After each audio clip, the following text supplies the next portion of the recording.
Murilo Rocha. E aí, Murilo? Pois é, Lucas, Luciano ouvinte, primeiramente falar dessa chuvarada, né? Impressionante a quantidade de chuva que está caindo em Belo Horizonte nesse mês de janeiro, né? De sábado para domingo, de madrugada, muita chuva.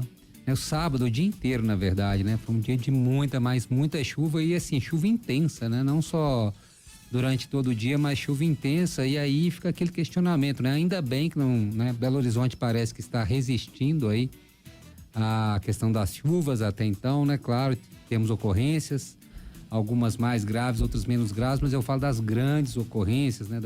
Aquelas tragédias que a gente costumava presenciar, parece que a cidade está suportando, mas aí fica um questionamento para nós todos aqui, principalmente as pessoas que pensam a cidade, com essa mudança clara climática, né? É uma mudança climática, sem dúvida nenhuma. A chuva está começando mais cedo aqui em Belo Horizonte, demorando mais tempo e mais intensa, né? Pelo menos a gente pode registrar isso aí, pega os últimos 5, 6 anos que a gente vai ver esse fenômeno aí nos meses de dezembro e janeiro, né? Eu fico pensando na forma de, não está na hora da gente repensar realmente a cidade, até em razão desta questão das chuvas nesses períodos. Eu não sei se vocês têm reparado, Lucas, Luciano, o ouvinte também pode trazer, o tanto de problema nos prédios novos, prédios velhos, casas, né?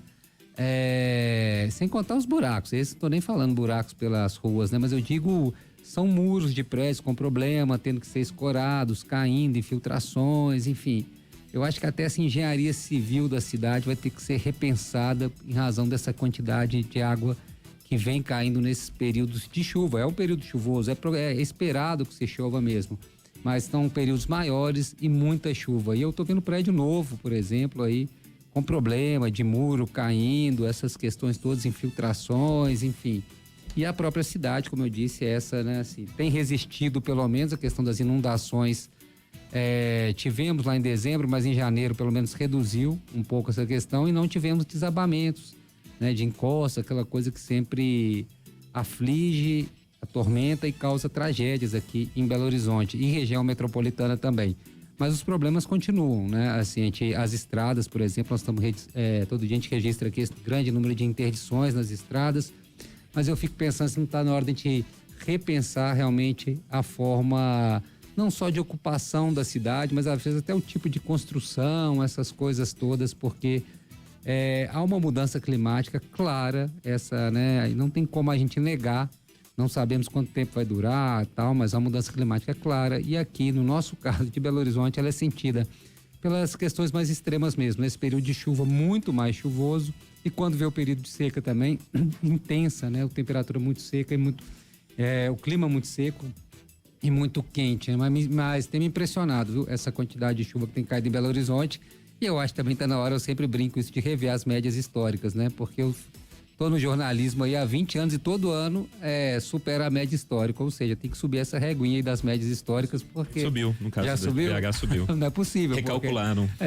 Porque todo ano supera a média histórica, ou seja, essa média a reguinha tem que ser puxada para cima, né? Essa quantidade de chuva, por exemplo, esse ano aí já superou dezembro, janeiro, já passou em todas as regionais, igual a gente registrou aí nas manchetes.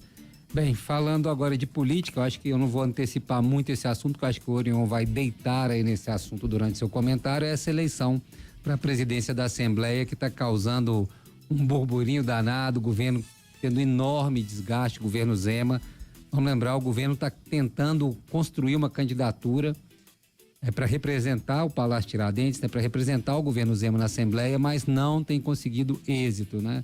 Antônio Carlos Arantes, que foi uma aposta lá atrás, já anunciou apoio para o Tadeu Leite. O Tadeu Leite é a candidatura, vamos dizer, de oposição ao governo Zema. Não é uma oposição, mas não é a candidatura do governo, né? E o Antônio Carlos Arantes já abriu mão da candidatura. Agora, há informação ainda não confirmada que Roberto Andrade, do Patriota, que seria a outra aposta do governo, também vai, não conseguir, ele já percebeu que não tem o número de votos suficientes aí para fazer frente a Tadeu Leite, parece...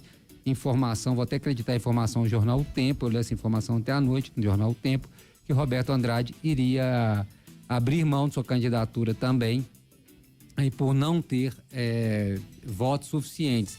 Ou seja, está se criando um clima para a vitória da candidatura do Tadeu Leite, que estava correndo por fora, hoje parece aí que é o favorito e não é o candidato do governo, né? O Orion deve trazer mais detalhes, mas o que está causando estrago no governo, para além de não conseguir construir o nome, é porque articula muito mal o governo Zema, né? A última tentativa aí de converter votos acabou constrangendo o alto comando da Polícia Militar, uma troca de áudios aí do secretário Igor Eto com o comandante da Polícia Militar aí na tentativa de converter votos de parlamentares ligados à bancada militar na Assembleia.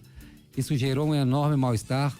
O Orion deve trazer detalhes disso aí, mas a situação do secretário de governo Igor Eto, que nunca conseguiu muita coisa boa na Assembleia, né? Ele melhorou a relação do governo na Assembleia, mas foi sempre derrotado na Assembleia, né?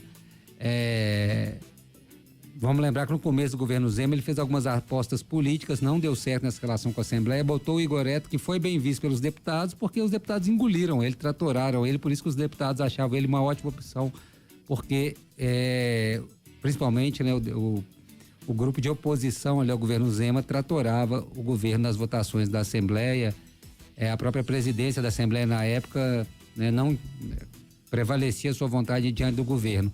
E agora o Igor Eto está muito pouco habilidoso, parece, nessas negociações, o secretário de governo, né? E acabou sendo exposto, já havia sido exposto essa relação, na relação dos, não sei se vocês lembram, o reitor da Unimontes, né? Que havia sido escolhido um reitor, em troca de apoio, o governo acabou o Zema havia comunicado que um professor seria reitor, mas em troca dessa composição da Assembleia, ele acabou trocando o nome e isso veio à tona. Mesma coisa agora no alto comando da Polícia Militar, mas agora com o áudio lá do comandante-coronel da PM, muito indignado aí com essa pressão que sofreu pro governo para tentar convencer deputados aí ligados à Polícia Militar que mudassem seu voto para apoiar o candidato do governo. Ou seja, ganhando ou não a eleição, esse processo já está causando muitas fraturas aí no governo, muito desgaste. Provavelmente vai perder essa eleição, que tudo indica, deve ser eleito o Tadeu Leite, ao que tudo está indicando, né? Faltam 10 dias para quase aí, um pouco menos, para essa eleição que ocorre no dia 1º, mas o governo ainda não construiu este nome para representar na Assembleia e já conseguiu se desgastar muito dentro da Assembleia e fora, até com o alto escalão da Polícia Militar. É isso. Lucas, Luciana. São 9h45.